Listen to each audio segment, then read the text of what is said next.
This week on Influence, how the hell are we going to explain AI to our kids when we don't even understand how it works ourselves?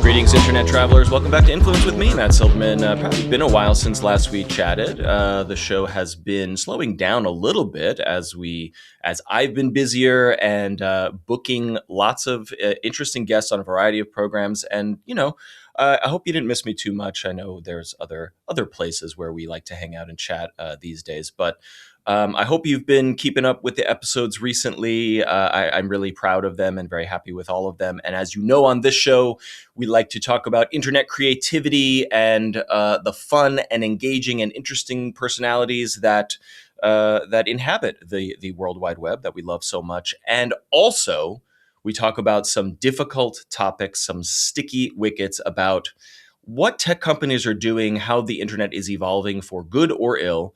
And we've covered artificial intelligence, or the hype machine, the presentation of AI as it is in our current world. And I like to refer to it less as AI and more as like generative media. And we talk about the legal, ethical ramifications of that often on this show, as you probably well know. And also, I have been dipping my toe in some of these discussions when it comes to kids.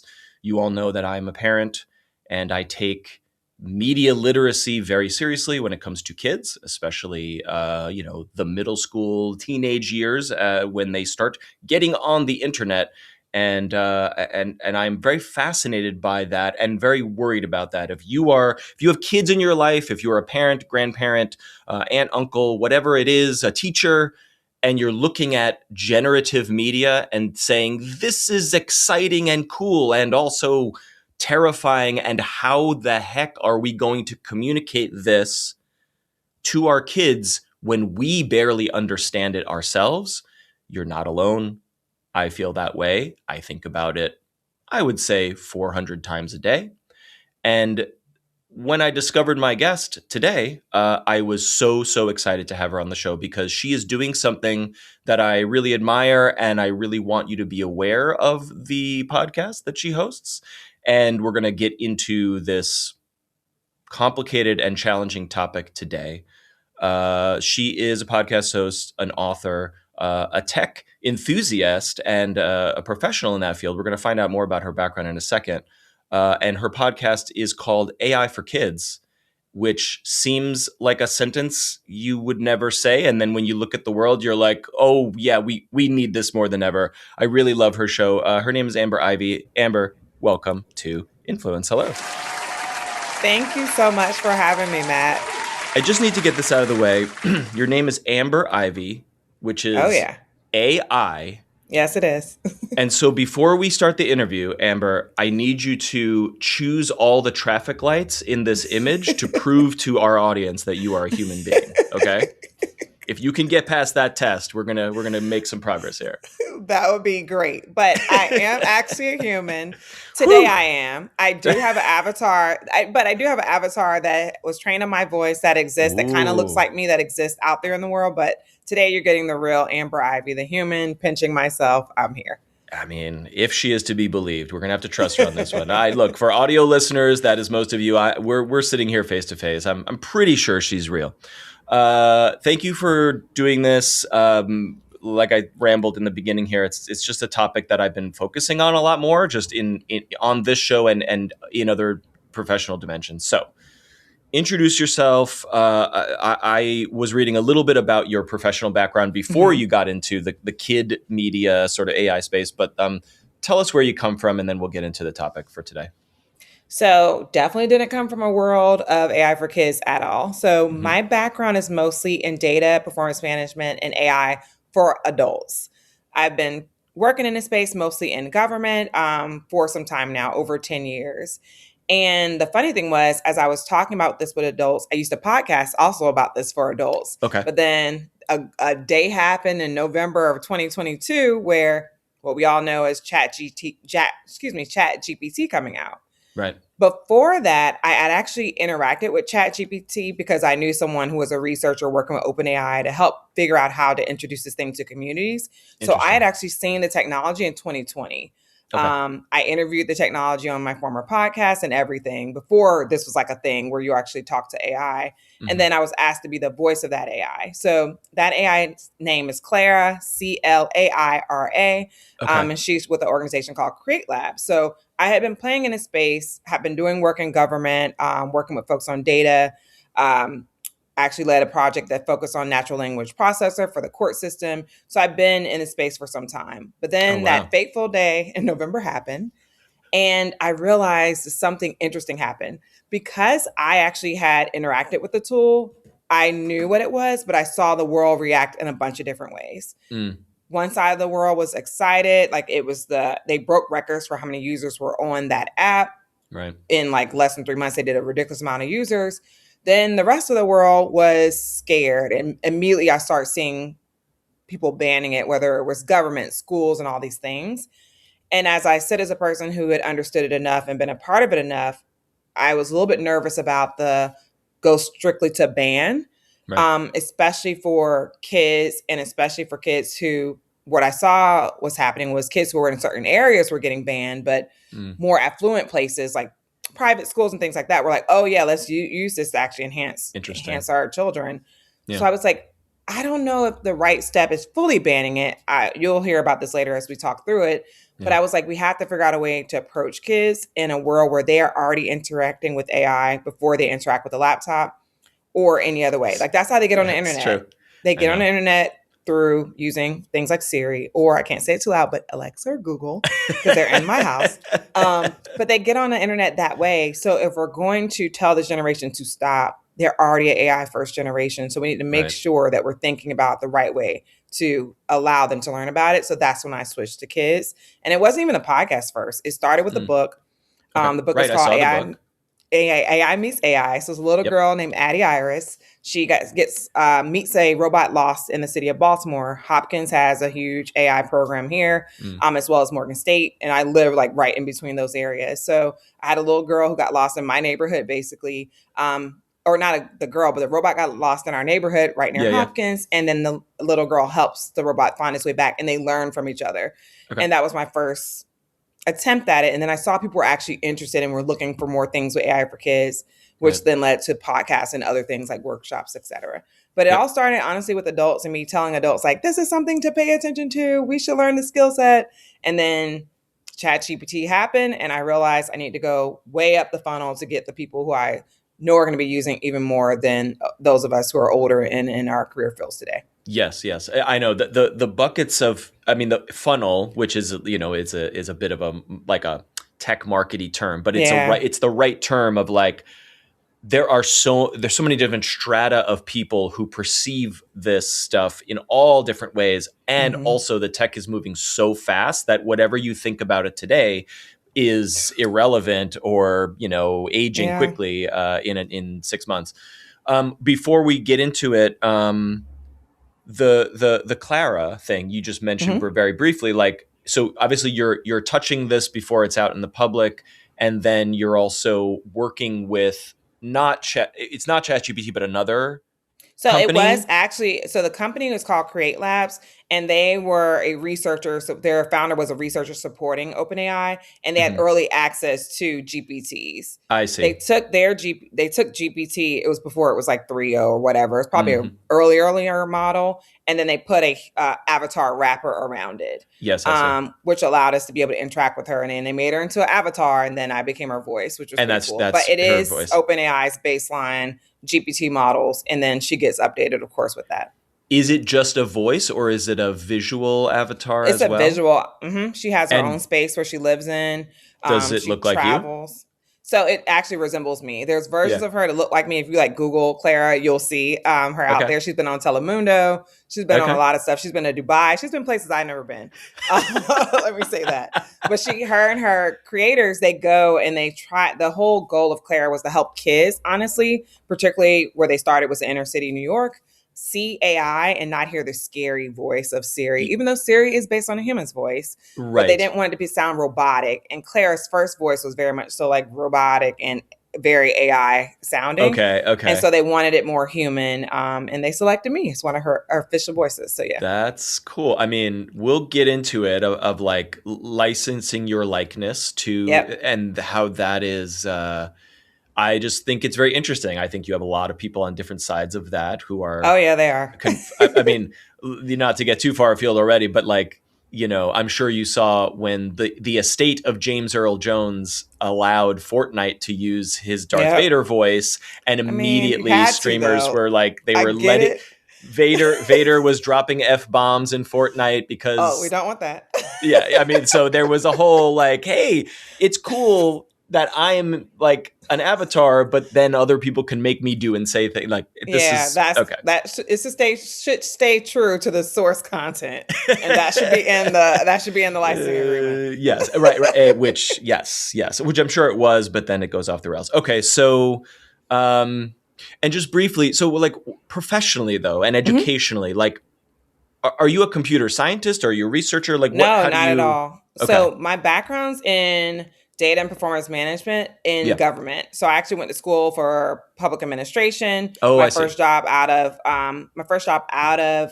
my master's program was working at a program in Maryland called StateStat, which was Mm, the governor's data program. So what we did was the governor had goals. We used the data across the state to make to find out what was happening to give the governor recommendations, I and see. that's where I like really got my edge into the space of data, and I kept going on from there. Then I started doing research in it, started leading work in it, and I've been in data basically since then. And then Man, as an that's really extension of that, because data is the foundation of AI, found an interest in AI.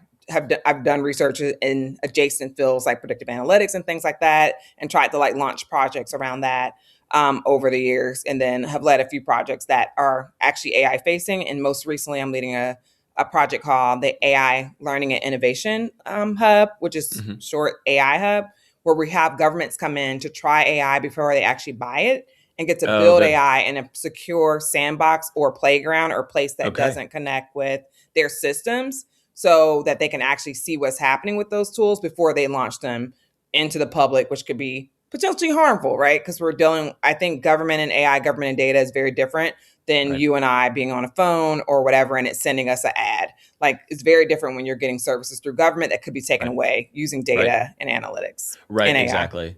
Yeah, it is both very encouraging to hear that some governments, maybe at the state level, are like using real quantitative Mm-hmm. data to make Yes. informed or the best decisions for a constituency. That's great. Mm-hmm. And then also like really testing these things out to make sure like, hey, we're not denying Yeah. loans or benefits to a group Exactly. of people because of bias in the whatever. Like, good. I hope that this is productive. It sounds like you're doing important work here.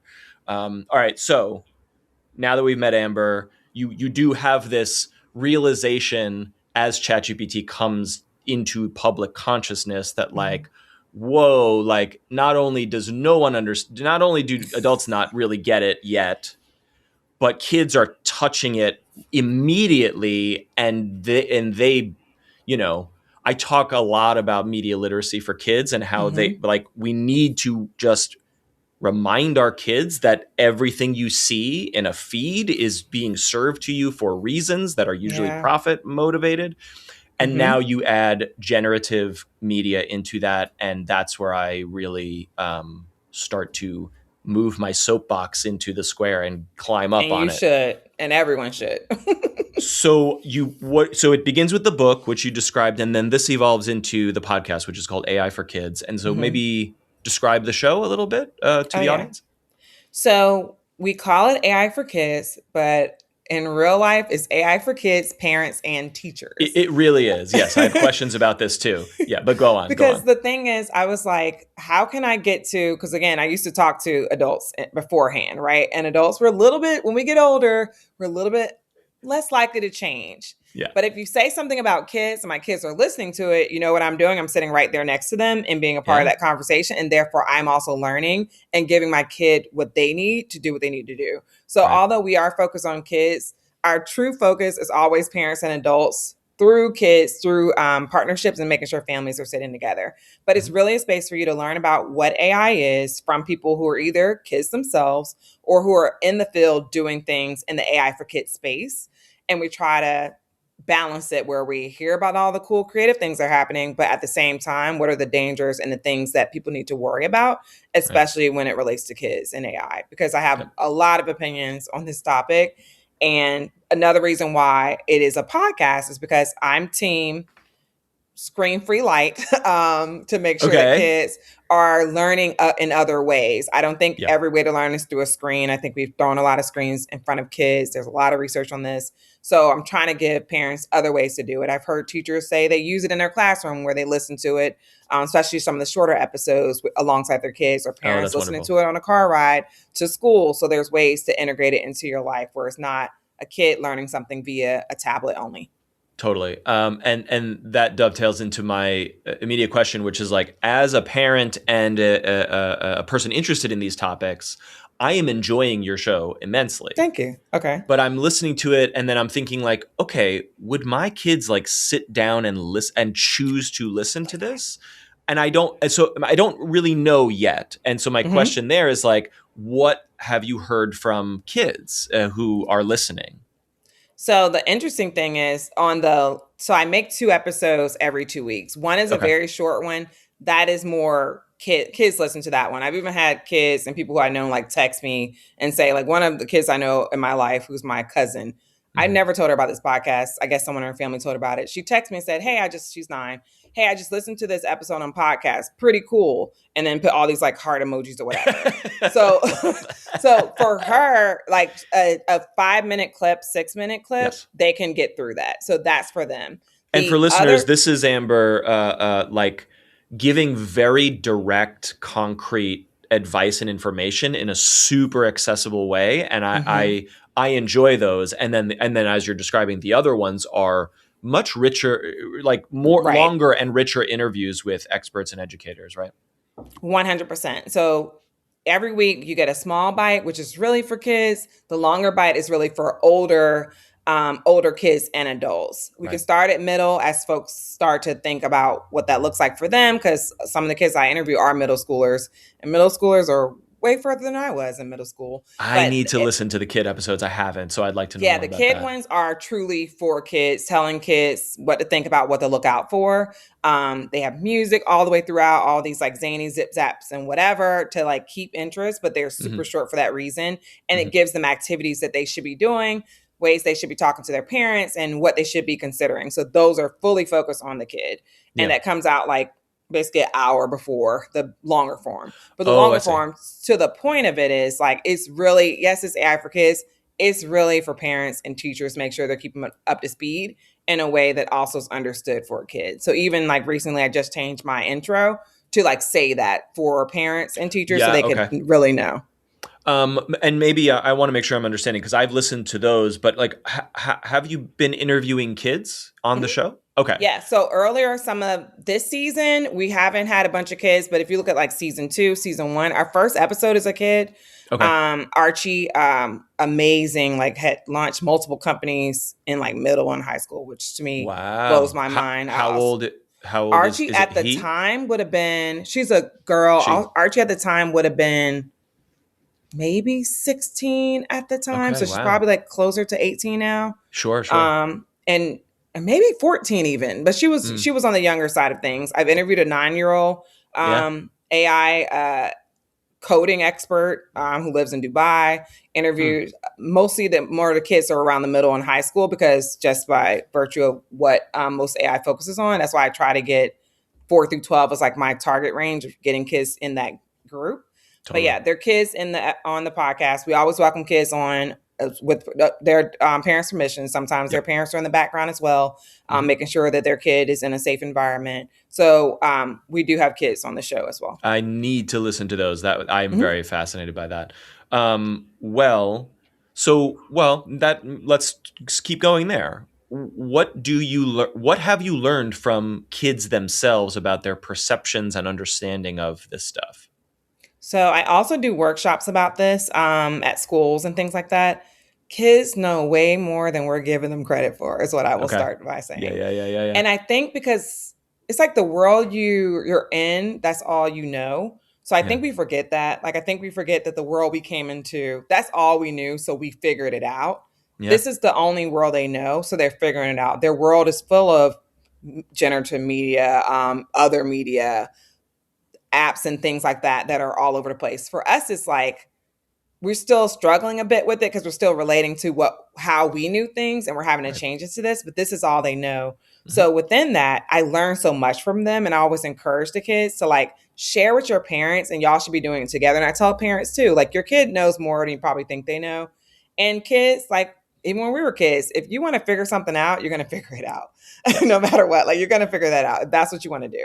I So, really wanted to play Windows computer games on my DOS computer mhm, in the late 90s, and I pulled that thing apart because I needed to there play, you go. Civilization 4 or whatever it There you was. go. Yeah. Yes. Gosh, I'm excited to listen to those episodes with kids. So And I'll I'm make eager sure to. I'll send them to you too, so you can just Please know do. Yeah. exactly where they are. Yep. For listeners, I'll link those in the show notes as well. I mean, obviously, we're going to link to Amber's podcast And they're writ super large. impressive. Um,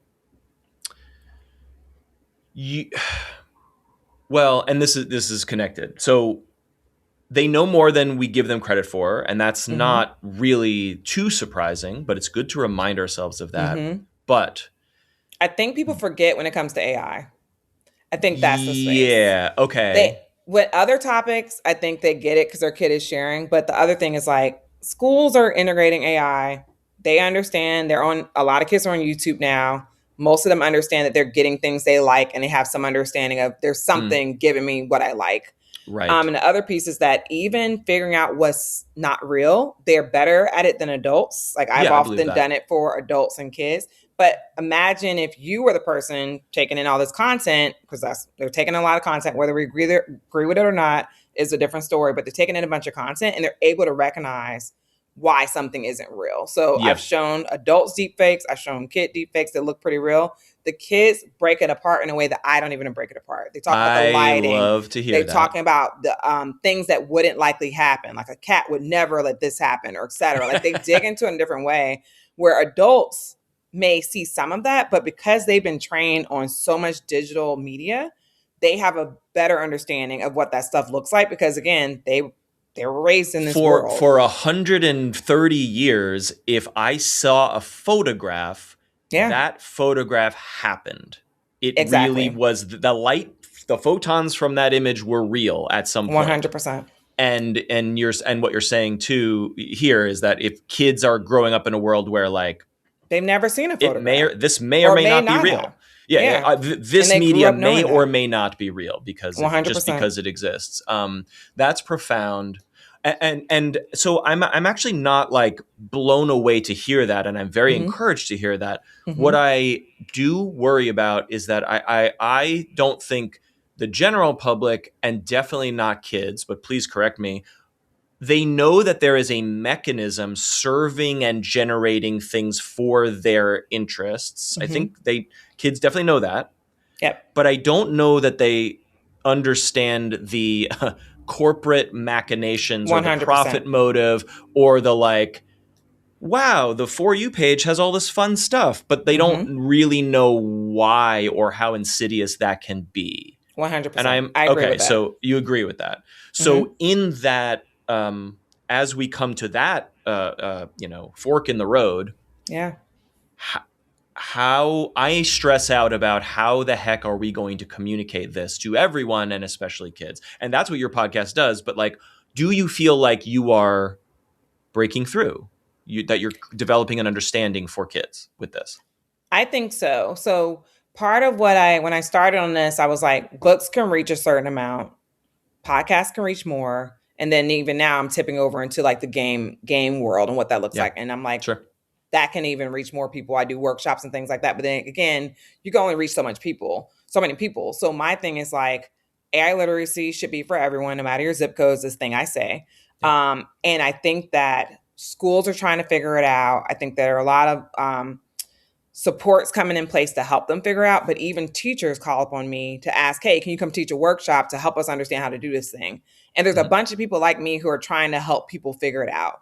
Yeah. We are nowhere near where we need to be at the speed this thing is going. Like, just Right. let's take a That's step the back. We're like not. we have not even taught like digital media literacy in Right. schools, and Exactly. to then layer on like, oh, by the way, everything is served to you for weird profit motive reasons, and also anything you see could be fake. Like, we're not even there We're yet. not ready. Our brains as adults are not ready to process that. It is not fair that kids have to process that It's at not all. fair. It's Mm-mm. not, and I've in the little bit of workshop, speaking things that I've done, the sentiment that I get from parents, which I think is super valid, is like, I have so much to do and I'm Yeah. so exhausted, and Mm-hmm. now the world is forcing me to Mm-hmm. like vet every pixel of every image my kid sees, and Yeah, that sucks. And it does.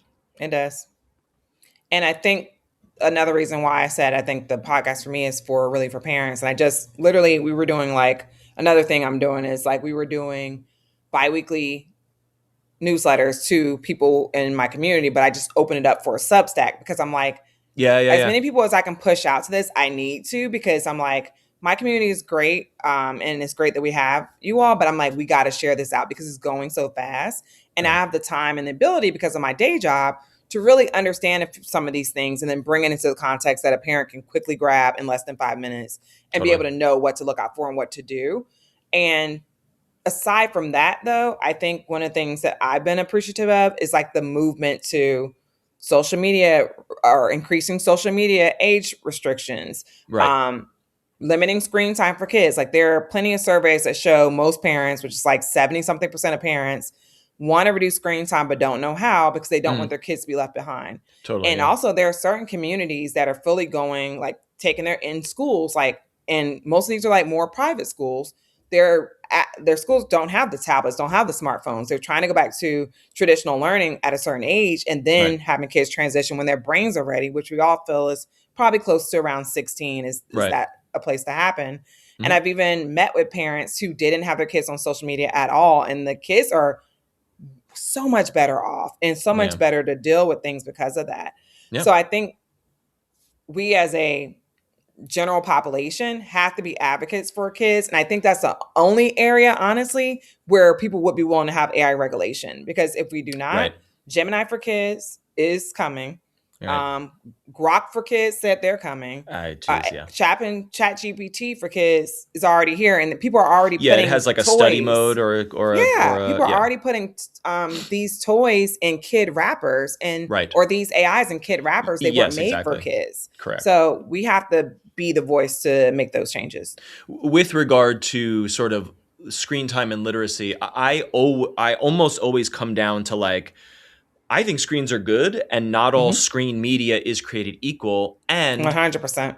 social connection on the internet. Like, when I came up in media, like, we were evangelists. It was like, oh my gosh, the world is changing, and I like this weird film from the 70s and nobody around me likes it, but I can connect. That is Yeah, good. that My is good. daughter Agreed. texting with her friends and staying in touch with them is It's good. safe and good. Yep. Her going onto Instagram and getting fed algorithmic content that she didn't sign up for because Meta wants to profit from her being addicted, that is a Agree. different thing than learning on a tablet in school. And when I say screens, that's what I'm talking about. I'm talking Totally, about totally. the social media apps that have algorithms behind them, even YouTube to a certain point, Oh, particularly around 100% addiction YouTube. and Yeah. shorts. Like, we know that The shorts are model for messing people's shorts is the brains same. up. Yeah. 100%. So And I agree 100%. And, there have been a bunch of various expansions to COPPA and Mm-hmm. kid protection laws. And I'm not an expert on any of them, but if we just say, hey, if you're under 18, algorithms are off. That's Yeah. it. If you want to search for stuff, It will if you make it want to so much find stuff, easier. great. Like, I say, telling my kids not to search for inappropriate stuff on the internet, that's a parenting problem. That's a 100%. parenting responsibility. Yeah. Companies serving algorithmic addictive content, car crashes, proverbial car Mm-hmm. crashes that you can't stop looking at to kids, Mm-hmm. that should be illegal. And then I agree. 90% of it's solved. Anyway, sorry. No, Soapbox down. We're on the same we're on the same page. page for sure. Because it's frustrating because back to your point about profit motives, right? We know that if you get a kid when they're young, they're like a brand. They're likely to stay with that brand for a long time. Mm, Think about Mario for us, right? In totally. our generation, or those things. Mario forever will be nostalgia, remind me of my childhood. And I probably will buy it, and I will probably have seen all the Mario movies because they got me as a kid without an Totally. algorithm. Now add Yeah. an algorithm to something that already happens in childhood, and companies know that. And now they Right. use it to make more money. That's insidious and fascinating. Okay.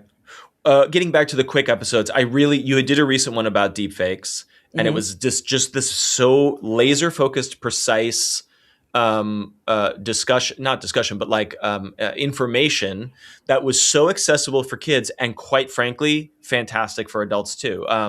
You have it's like a framework where it's like, is this real? Is it Yep. fake? Or do I need to check? And this Mm-hmm. idea, and again, this is basic critical thinking and media literacy, but like, I don't know, tell me more about that, about the mission there. So one thing I want people to be able to do, I think a lot of times it gets hard when you're like, when you say AI, everyone blows it up into this big thing that I can never understand. Totally. Forget AI. Mm-hmm. What we're going to understand today is deep fakes. What we're going to understand today is chatbots. What we're going to Yeah. understand today is the word algorithm. I'm Mm-hmm. feeding bite-sized pieces in a certain structure that allows, at the top, a definition, allows the kids to understand a little bit more about how it interacts in the world. And then we do some type of game activity that you can do at home with your parents to figure out how you actually now apply the skill set Right. in real life. Because the whole point is, it is critical thinking. And it really is about, like, what I really ground on is like, what are the things in real life that I learned as a kid that my parents told me? Don't talk to strangers. Mm. Don't do X, Y, and Z. How do we now apply those same things that parents know how to tell their kid not to do Right. to AI? So for Okay. me, don't talk to strangers means don't go into a chatbot you don't know and wasn't vetted by you and your parents or your Right. teachers. Right. Don't share your information means you don't put your picture in a chatbot or these tools when it wasn't someone you and your parents trust as a trusted person within your network. Also, in that deepfake episode is around having a code word. So where in real life you may have Oh a yeah, I like place you that. all meet together. Like if something happens, we don't have access to our phones. We know we're going to meet at this person's house at this certain place. Online now, we need a code word so we can Yeah. get, if someone calls pretending to be someone from our family, what is our secret family code word that we're going to use? And if they don't use that, we know it's not likely to be them. So my goal is to take things in real life and just apply them to AI so it doesn't feel as hard or threatening, or parents don't feel like they can figure it out, because parents already have the skill sets. Kids even have a bunch of the skill sets. Let's just apply it to the world of Totally. media and AI. I love this framework. And I love the like, don't you wouldn't talk to strangers. So Ever. if a trusted adult, that's a phrase you use on the show. If a Mm-hmm. trusted adult, like a teacher, says this is an LLM that has been vetted and we can use this for education, but Chat and others have told me this on this show. ChatGPT is so broad that it does not have the same guardrails. Right. And so, to use your analogy, which I love, if a weird guy on the street creeps up to me and offers me candy, Mm-hmm. don't talk to that guy. However, these companies have productized Yes, they have. these things to be the default thing on every web browser, the They are. default thing on every phone, the most easy user experience ever. So it's ChatGPT is not the creepy guy, Mm-hmm. stranger. It is like the thing that helps me with my homework because the world told me that's what we do. And that 100%. makes that's where your analogy is correct, but it breaks down because of the ubiquity of these platforms. And you know how we put it back together? The parents listening to this then go to their school and say, are y'all using ChatGPT? we shouldn't be using ChatGPT here. We know there are actual educational materials like Notebook LM, like people feel pretty safe about that because you Okay. put the data in there and you pull it out. Or there are certain AIs that have been just solely trained for the education context. We all pretty much are good with Khan Academy, Khan Migo, which Okay. is their AI. Like those are things that we've all agreed know its role and stays in its place, right? And is Okay. also Okay. friendly and knows what it is. But I personally would be the person knocking on the school board door and saying, hey, why are we releasing AI? To everyone, we know there's 800 reports of misuse leading to folks unaliving themselves. All these things are happening. Parents do have to step in because, like you said, the motive is to make money and to get you addicted to it. I was actually speaking to some kids yesterday through a program at Hopkins. They work with high schoolers in Baltimore City. And I always ask, like, who uses AI? Okay, who doesn't use it and why not? And a high schooler was like, I don't use it because Okay. I realize that they're trying to make me use it and they're trying to make me actually not as smart as I currently am. And I feel like using it will take away what makes me the kid or student that I am. And he said that in front of the whole room. And like you saw heads nodding and folks like Hell yeah. dealing with a little bit of that. So I That's think one kid, and that's I one love kid. this kid, but it's only one, and It we need is. kids like that to say that in front of their peers. And But we need parents and legislators and adults who know what these things do. And there's a lot of advocates in this space to take it to the next level. And I think we can passively let these huge companies do that.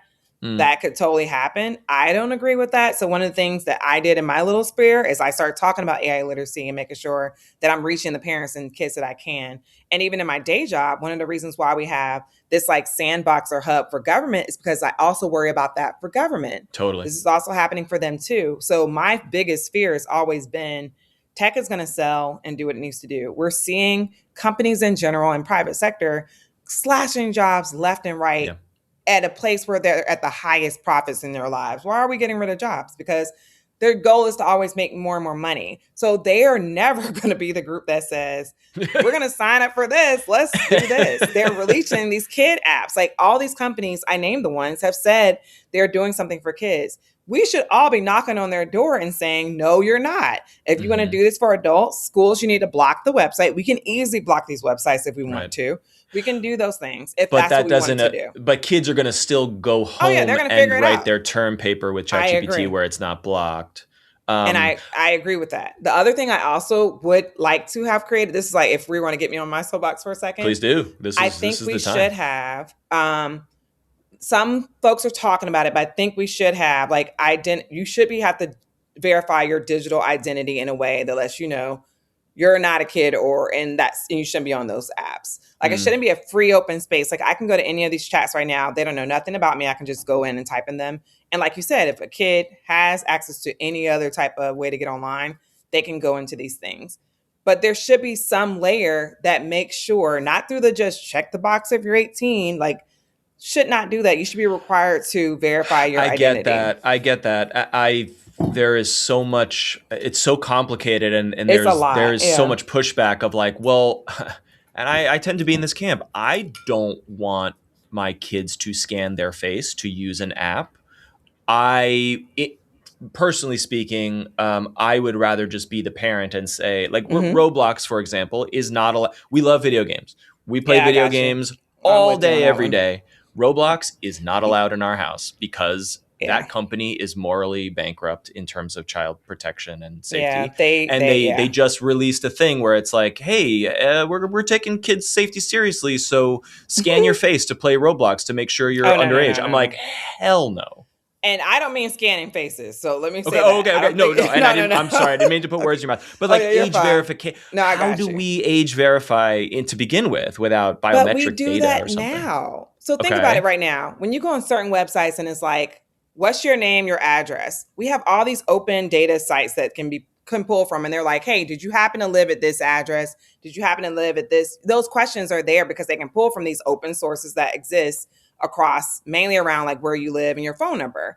So these other companies have verified you at a certain age, whether it's a phone company for getting a phone or whatever it is. Right, because you are an adult who used a credit card to buy a phone and therefore you're real. Exactly. They have that connection. A kid doesn't have that. I So see. if you put in your name and your birthday, you're not able to get past anything else other than Yeah, that. that's a great point. And I don't know. I hate putting my credit card into the internet Hmm. as you know as little as possible. And But even before yes, credit card, just your name, phone number, and date of birth right. has enough information on all of us to go out there and then say, let's verify. Like before you, when you're going into some of those applications, like home loans or whatever it is that you're doing virtually, some of the protections that they put in there was to do like identification to make sure you're that person before you can submit. It doesn't require, like if you're getting a loan or anything like that, it doesn't require a Totally. credit card. So they know, like, did you live on Brown Court? Or they'll give you like four random addresses. You have to prove that or say the one that was right and then give you like four different prompts. I Kids see. don't have that. So you Yeah, can totally. easily, through simple stuff like that we're already using in the finance sector, to say, are you the kid? And even if Totally. the kid uses their parents' information, they don't know all the answers to the Right, next right. four questions. Yeah. The regulation around finance and medical information, HIPAA, Yes. Yes. these are like these firm guardrails that theoretically prevent your Yeah. information from leaking out and also verifying identity. We could, you're We making me could hopeful do that we can that. just apply that to kids. And Yeah, it would make it so easy, and we would stop that door. And to your point, no face scanning, no need to put my ID, because a lot right. of people don't want to put their ID anywhere. They don't want to share their credit card. We have the structure to do it. We just need to apply it to the AI space, and Well, we can Amber, solve a lot of look, these problems. that's going to require us to regulate and make laws, and we It don't do is. that in this We country don't. anymore. So, yeah. Okay, so But I will say this, for that, I think this is the one area where people are willing on all sides. They're that's willing to yes, do I it for believe that. kids. Yeah. Anywhere else, you're out of luck. And I think if we all like rally across this one thing that we all agree with, is that we need to protect our children. I Okay. think that that's something we can actually move. So call your Um, congressperson is what I'm going to say. thank you very much. I will do that. I don't want to be all doom and gloom when I talk about this stuff in my Okay. community. Hmm. I'm not super doom and gloom, but I'm like, shit's crazy. Like y'all need to like be aware of this. But what I'm lacking, what I'm missing, I'm not a teacher. I'm not in the educational space or the governmental space at all. I want to hear like positives, success stories. Like, are there generative platforms, LLMs, that are empowering kids educationally, creatively, socio-emotionally? Like, is it out there, and how can we focus on that rather than Yeah. the doom and gloom stuff? Yeah, I think there are a few things. So I'll say this. My view is that depending on your age is where you get certain access to certain things. I'm fine with AI for education as long as that AI is not in a way that's manipulative and also doesn't limit the kid to one view of whatever it is. I'm fine with it tutoring you a little bit more if you're not good at math or whatever, but I'm not fine with it only teaching you this type of math because it Mm, doesn't understand and thinks you only need to know this and doesn't open you up to social studies, history, and all the other things you need to learn. I think that's one stance I have. So because of that, I like tools like, and I've said a few of these, like Notebook LM, yeah, because you as a person can go into this closed ecosystem and say, hey, I'm a social studies student. These are all the documents I want you to read. I want you to produce some quiz questions for me. I want you to produce a video for me to help me understand this, or in a podcast so I can get it in different modalities. There's like right, 8 to 10 modalities that it helps a person truly learn in. So right. to me, that makes sense where there's a closed ecosystem, and it's less so of the name of the tool, but like where there's a closed ecosystem that doesn't go out to the whole entire world. Hmm. And like we know a lot of these tools go to like places like Reddit, Wikipedia, and other social media sites to get their information. We don't want our kids going into all these different places. Hmm. What is the if it's a closed mechanism, I'm fine with that. And I'm sorry, I'm Mhm. really curious about this. My understanding is that the reason an LLM is so powerful and mind blowing is because Mhm. it does train on gajillions, bajillions amount of data, of human data, Wikipedia, Reddit, 100%. as you said. So when you say closed, I like that. Hey, my information is not being used for training or going out to some wider model. But like, if Notebook LLM is closed, like how does it become good? What does it train on? Maybe is the right So question. there's a way to train on things and then tune in a certain, like on a certain topic. Right. So almost compared to like when you're using ChatGPT, the free version, very different from the version that now understands who you are, has seen your documents, knows what you look like. Now imagine a third layer of that where it's literally just this is the only thing you're learning on, the only thing you're using to do this. Of course, you can go out and get things related to this topic if need be, but these are the things we're going to focus on for this. That's important. Right. Particularly for kids, a lot of what's happening is people have built LLMs like Llama, ChatGPT, all these different LLMs, and then someone puts a kid wrapper on it. That is inappropriate. Character it should be AI? something, yes. It should be something where it was built and tuned for kids with all the guardrails around it. Because you can pick guardrails. Even the AI that's uses my voice, like her creators can move the weights or the temperature of the AI in different directions. So I don't trust just weights on an AI tool for kids. It has to be built for a particular purpose. Like there's tools that are just focused on helping kids with language and learning language, and it doesn't go outside of that. Or there's tools that are focused on literacy for kids, AI literacy for kids that are just basic AI literacy. There's Conmigo that has so much like information and data on like training on all their suite of all their courses. That is a great place to send someone because it has a very limited box. But my personal guidelines is like for kids, if they're going to use it and you agree to use it in your family, it needs to be a closed system, and you need to make sure you know where that system is. It a kid AI on a ChatGPT wrapper? Then I would say no. We've seen that in a lot of the stuffed animals that are like now cursing and telling kids to do crazy stuff. I'm not even aware of physical toys that are. Oh my gosh. They were all the rage this Christmas season. Lot. They were people were selling them in Costco and places like that. My kids are a little old. They're aging out of that zone. So we are not even aware. Okay. I'm glad you're out of that. You are identifying that we are in this transitional period where it's so new and it's so Wild West. And to say this another way, you really are crystallizing this for me. Video is a great way to learn for many people. Yeah. But if you go to youtube.com and search for math, you're not going to get the best video for the thing that I'm trying to do in fourth grade. Exactly. And so, yes. Yeah, someone else was talking about this as well, where someone else I talked to on this show, Mallory Nodell, listeners will know, she does trust and safety with regard to platforms. And we were talking a little bit about like, hey, kids are using ChatGPT as their therapist. They are. And that it seems terrifying. But if we could build a bot that was attuned to the needs of mental health, mental health? Correct. And a human in the loop and supported by, right now at the stage we're at with AI, supported by a psychologist in the background, I would consider having the conversation.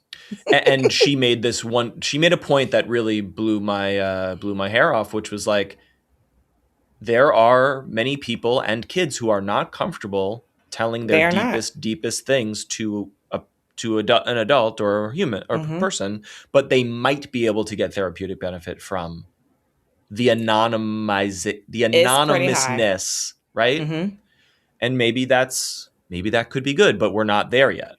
We're not there yet with the tools that exist. Okay. Could someone create an LLM that's solely trained and focused on making sure that it can do that, and with a human in the loop, like literally a psychologist in the background monitoring, similar to what a lot of these education platforms have? Teachers can monitor in the background the chat so they know what's going on. So you may not ever have to talk to me as a psychologist, but I can see what's happening and being able to quickly jump in if something is going wrong in a scenario, just like you would in the education system. Then maybe I would go there on the conversation. Sadly, because LLMs for me are just like text predictors at this point at their very basic levels. I'm a little nervous that they're giving the right support. So it would have to be backed by trained on so much evidence and make sure it has everything it needs to be. And psychologists across the globe would need to sign off on it, whatever national organizations exist, for me to say yes there. But I do know, I think it's some ridiculous amount. Like, I think over 20% of people who use it for that as well. So I do Right. know it is happening, and I know it can be helpful, especially in a world where loneliness culture is real. So I also Yes. understand that. I just wish there was a way to not the things that have recently happened that have been bad around that have literally led to loss of life. And that Yeah. is not, I don't want to risk loss of life for anyone. Not to get, not to be the ultimate cynic, but like Mhm. none of what you just described will happen unless there is a profit gain Oh, 100%. motive. You know what I mean? Yeah. So like But if 20, psychologists make a lot of money. Like that's right, a if field that gets paid. 20%, right. Yeah, but this is a mess because if you're saying, okay, let's say for argument's sake, 20% of all people who have access to the internet have told ChatGPT their deepest secrets, and Hmm. that has given them mixed results. Well, that's a lot of people who would It benefit is. from AI therapy. So let's make a platform that can do AI therapy that's vetted by all the psychologists in the world, and it's gonna suck and harm people for 3 to 5 years, and then it will be awesome, and that will be good for humanity, except everyone who does therapy will be out of work, and then we'll be really in trouble. Like I'm Mhm. sorry to be. No, but that's where it all is headed. If you want to go that direction, I'm being serious. Amber, you're supposed to help. You're supposed to fix this. No. So, no, but really, I mean, at the end of the day, it is more profitable for me not to pay a human in any field. Full No, I'm not stop. trying to be funny. I'm I being very know. serious. It's AI is true. cheap. It gets to like the whole idea of what people are talking about is like, if this is done right, humans live in what I don't believe is utopia, but people believe we'll live in utopia and be so great to each other because they don't have to work so hard. Only We'll if have we have social access. safety nets that Right. can catch the Right. people who are displaced. But that's so that if we have that, then Exactly. let's A whole all nother let's all sit story. on the beach and talk to Siri. Right. That's great. So it people believe or say things like that, but I go back to because of who's creating it. We had hope in OpenAI because it was a nonprofit that was going to do these things. And when you get $1 trillion potential valuation in front of you, I believe I'm a good person. I believe I wouldn't be that person. I hope I wouldn't be, but everyone doesn't feel that way. And when you get a board and when you get shareholders, they want the stock price to go up and all these things that start to happen as you become even more so a business that's publicly traded or what have you. So again, I say we're in a very hard situation. And that's why I think the most important thing for me to do in a world where I don't think a lot of regulation is going to happen is to Hmm. do my part. And for people Yep. like you to do your part. And then for the next person to do their part. And we keep pushing each other. And I will say this, like kids are also reacting to a lot of this stuff. Mm. Kids are going back to landlines, which is blowing my mind in a whole Oh different way. yes, I've heard a There's a little of this. movement about this landline thing. Also, Gen Z, for some reason, really loves the 80s and 90s.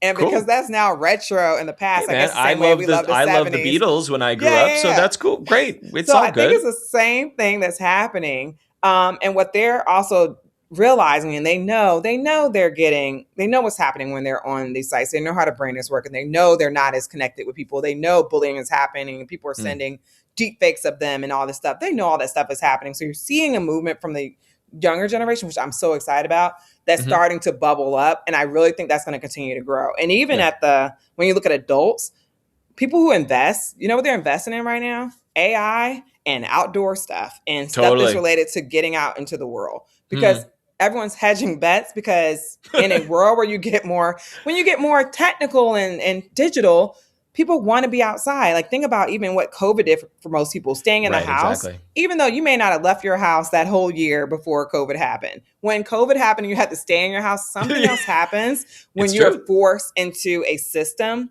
and humans are going to figure it out, I believe, but kids are already starting to bubble that up I and hope bring a lot of so. that. I know you're right, and I'm hopeful about that. And I continue to just be worried about maybe like a lost generation or an Hmm. intermediary Oh no, generation where that's it's like gonna probably happen. socially, in terms of Hmm. social norms and what we Yeah. want from a society, we are working that out. But the kids who are 9 and 12 today, my Hmm. children, Yeah, are in the middle of that, and it's they not are. figured out for them. And I do lose sleep about some of this stuff. Anyway. And I think that's again, I hate to keep bringing it back to the adults, but that's where adults who are in these kids' lives um, we have to also think about like my niece, for example, like hearing her say, "Hey Alexa," for the first time, or hearing her want to be on YouTube. Like we don't do screens as much at my house unless it's Hmm. like we're doing it together and it's like Yeah, a yeah. thing where we're Watching a bonding movie, around it. that's a Because wonderful screen otherwise, she experience. would likely go take it, hide somewhere, and just like sit there and just be lost in a screen. So I think it's important for us as adults to say, "Hey, let's get kids back to the kitchen table, back to Hmm. playing, back to talking, back outside." And I know parents, particularly and teachers, are so stressed out and have so much to do, and it's so easy to hand the kid something to make them Of course.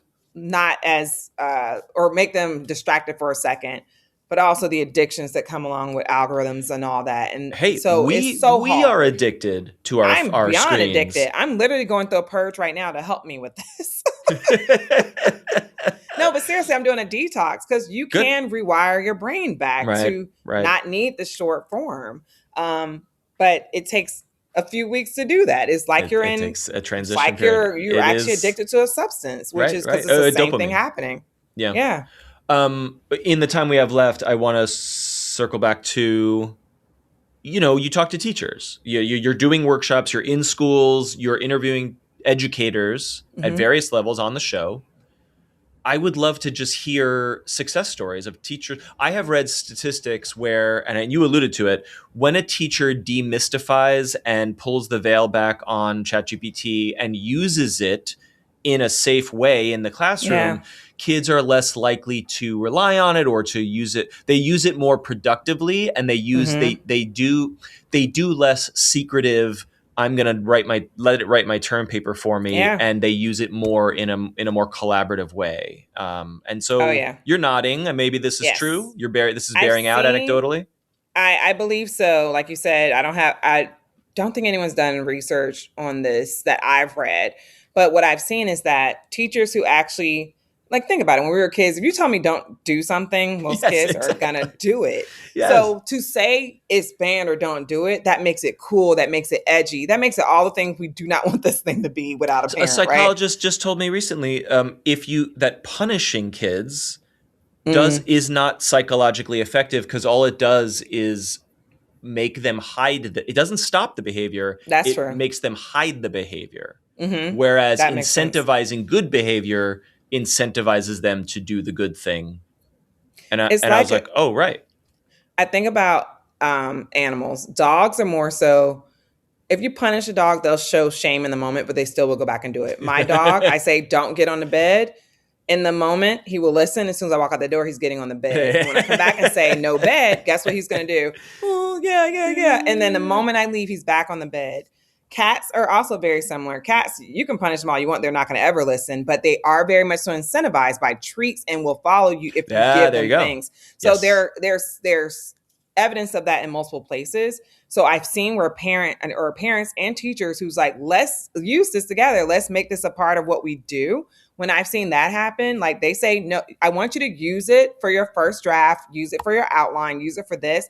And I want you to go in and dissect why AI is wrong. Where did AI mess up? Where could it be better? Let's figure out the prompts that we create, which is really critical thinking, because that's what you're trying to teach, critical thinking, finding this Yeah. information and different things. So for teachers who identify the actual thing they're trying to teach and they use the AI, their kids understand that and they know the limits of it. For Yeah. example, the class I was sitting in yesterday at Hopkins, it's like Hopkins kids working with again Baltimore city kids, and they're all like working together and learning from each other because it's been demystified for them. They were very quickly able to say like the questions they had were like, if we really believe this is something where it could possibly ruin the world, then why was it released to the public? Like, why are these things happening? These are middle or high schoolers and like first year college students, like They're really asking that challenging. question. They're The asking those questions they challenging asked questions. me Good. yesterday put me on. I've been in rooms with adults for the same topic. They put me on my P's and Q's, and I I had to love literally be this. present. I had to pull out research papers and things that I could think about because they were like, "Oh, I read research where Claude model isn't as effective as this in this area and stuff like that." So the kids who are actually learning about it are so much quicker and able to like have the conversation about its limitations and like saying like I don't even think this could be AGI because it can't even get this right. And if it is a text predictor, how could it really do this? And if it does, like they were having such, and I'm glad I had that conversation yesterday to bring it to this one. They had tough questions for me where I had the answers and some I didn't, where I was like, we're good. And I I said love at the end this. of it, I said, I was never thinking like this at your age. So the fact that you're in this room and thinking like this, I'm like, I think the next generation is okay. And that's Okay. the thing I will say is that if you let kids interact with the stuff in a safe environment where you're there as a guide, even if you don't know, and just asking questions and helping them think through it, or joining communities that are focused on this. There are a bunch of AI for parents and teacher communities that are working together to help each other think through this. The kids will then show up to the table with you. I also attended an AI week down in North Carolina where the whole focus was bringing AI into the schools in a way that was helpful. So I went to a bunch of elementary and middle schools teaching kids about AI, and they knew about it at 5 years old, 6 years old, and were able to have conversations about it because their environment that they're in, they're introducing concepts to the kids in a way that's safe, protected, and guarded. And it's been just a pleasure of seeing what's happening across the country. Yep. In the time, I just want to say I love this so much. It is really optimistic and empowering to hear this because I don't hear this or see it in action the way you are. You're on the ground, so this is great. Um, I wish I could end it there, but I do have one more burning question, which is Mm-hmm. like the ethics of the current models. I know you have thoughts on this. I feel like I'm back It to yesterday, Matt, wait. What with was? the What do you mean? kids, with the Oh, kids. okay. They're like challenging you. Yeah. Well, I am really personally wrestling with this because I work in a creative field. I come from journalism and I inhabit online spaces that are very devoted to the arts and film and video games and Whew, music. yeah. And the anger is so palpable because the view, and I think this is accurate, is that it has taken everything that humans have ever made ever in the history of the world and given nothing back to those creators and writers, Mm-hmm. and now can synthesize everything based on that. And at first I was like, well, aren't doesn't any human artist or musician do the same thing? Sample all the culture around Mm-hmm. them and then synthesize a new piece of culture. And Mm-hmm. I thought at first, and are we worried? Are we just scared of the scale and the unhumanness? Mm-hmm. And I was sort of in that side, that world a little bit. And then I started to realize, wait, if I, a human artist, I have bought magazines and I have paid admission to museums to look at art. I Yeah. have I have like given my time and money and capital to other things in order to consume them, and therefore then I can synthesize new art from my brain. And I guess the prevailing discussion is like these models don't support or give Mm-hmm. back to the existing culture. Mm-hmm. And now I'm seeing sort of like business safe or sandboxed things where it's like, hey, Adobe can generate video and all the video it's ever been trained on is licensed and paid for. It's a long-winded way to say, like, if I generate text from ChatGPT that was trained on stolen Yeah. IP, Yeah. am I part of the problem? Is that ethical today in 2026? What do you feel it is? Do you feel like it's ethical? I think I used to think it was okay, and now I think it's not. I I feel think that's bad a about it. I think that's what a lot of people feel right now. Um, like in the ideal world, I would love for if your material was trained on this, you're getting a piece of the pie, You're like getting a piece of your it. data. Yeah. Yeah, And you're I think getting their and tax, and you get a part of I that think tax, about whatever it that like is. YouTube. YouTube used to be people were uploading movie clips and songs to YouTube left and Oh right, yeah, and the oh record yeah. labels were freaking out, and they were like, "Take it down, pull this off, suing, Mm-hmm. whatever." And then they figured out, oh, if YouTube could create technology that could identify Exactly this right. thing is from Universal Music, so you can upload it, go nuts. But the money will flow to the rights holder. Exactly right. And I So if think AI go ahead, has to do that for the it has creative to do that, space. right? Okay. It's not an option. And I think what we've seen, even with like, I'm very interested to see what happens with like the Disney and chat or OpenAI. Because they did a licensing deal, right? Yeah, I'm interested to see what happens there, and if that is then an example of what happens in the future of being able to get those deals. But a lot of people are suing, and I'm interested to see what happens within the courts. So I'm on two sides of that. I think it's wrong to steal from anyone ever. If you've created something that is your IP, if it's something you Hot own in your house, take. whatever it is, don't steal. One. Two, I also understand at the same time, being a person in this field, that if things were open and able to be scraped online, a AI is not going to be like, let me check and see if this is copyrighted. No, it's pulling everything that's on our internet in a way that was accessible. So I understand that also happened, but I think there's ways to now go back because we have things that can identify that, or someone can file a case and say, hey, this stole from my information, and then they should be able to get paid for what that is and a percentage of that as people continue to use that data. I think that's totally right. Right. The one thing that's interesting about the creative space, a lot of people in my life are creatives and have gotten their, like, that's their job, whether it's like creating graphic designers, video editors, photographers, and things like that.